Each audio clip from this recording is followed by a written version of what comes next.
मलिकपुर नामक गांव में गंगाराम करके एक व्यक्ति रहता है। उसका गुस्सा हमेशा नाक पर ही रहता है। गुस्सा आए तो किसी को भी कुछ भी बोल देना उसकी आदत थी।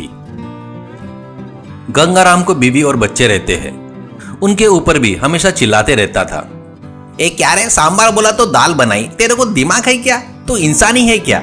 हट तेरी की, तेरे जैसी से शादी किया करके मेरा चप्पल मेरे मुंह पर ही मार लेना, ऐसा कर रही तू?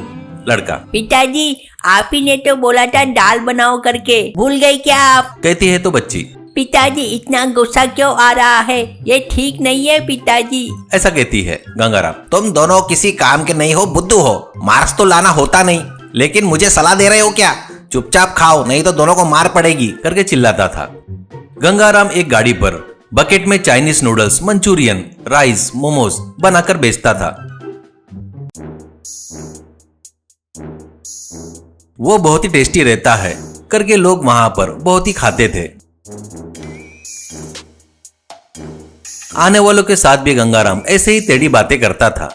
एक दिन एक व्यक्ति, क्यों रे गंगाराम, तुझे इतना गुस्सा आता है? ऐसे गुस्से से आने वाले कस्टमर के ऊपर चिल्लाए तो तेरे पास कौन आएंगे रे लोग? वो तू नहीं सोचता क्या?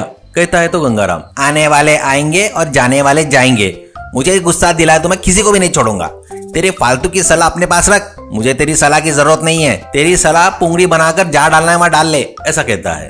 उसी गांव के बाजू में एक आश्रम रहता है। उसमें आचार्य करके गुरु रहते हैं। उनके पास कुछ लोग शिष्य बनकर रह रहे थे। रोज सुबह उनके शिष्य घर घर जाकर घर के आगे चुपचाप खड़े रहते हैं। कुछ लोग उनको चावल, दाल, दाना ऐसे देते थे और कुछ लोग फल देते थे। कुछ लोग कुछ नहीं करके बोलते तो वो चुपचाप बाजू वाले के घर के सामने चले जाते थे, पर कुछ भी नहीं बोलते थे। आचार्य हर गुरुवार को मंदिर में गांव के लोगों को हितोपदेश देते थे।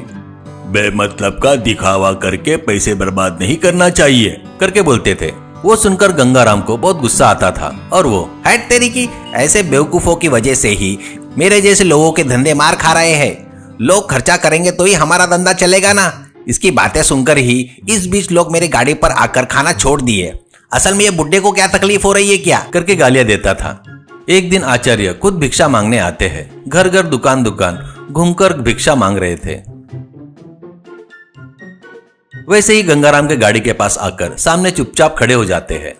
उसको देखकर गंगाराम को बहुत गुस्सा आता है। आए क्या बाबा, आओ आओ, तुम्हारे ही राह देख रहा था, तुम कब आओगे करके।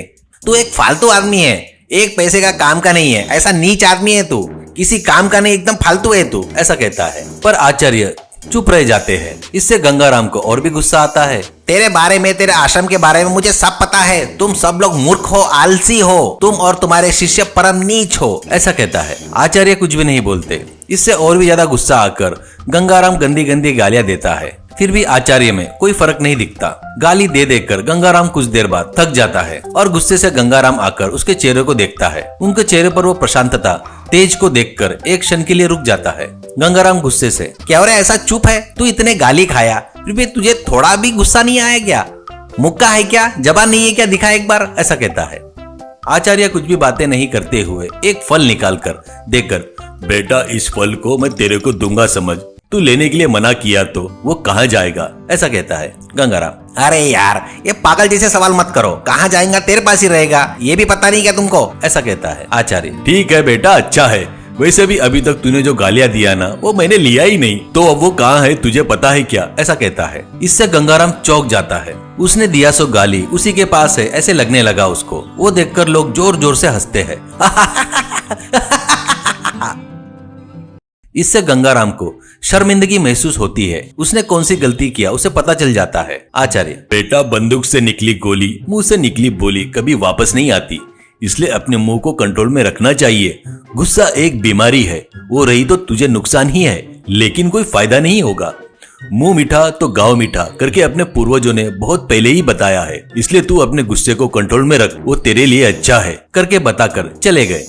उस दिन से गंगाराम में बहुत बदलाव हुआ। वो गुस्सा कम करके सबसे अच्छे से रहना आदत बना लेता है। उसमें हुए बदलाव को देखकर घर वाले ही नहीं, गांव वाले सभी लोग खुश होते हैं।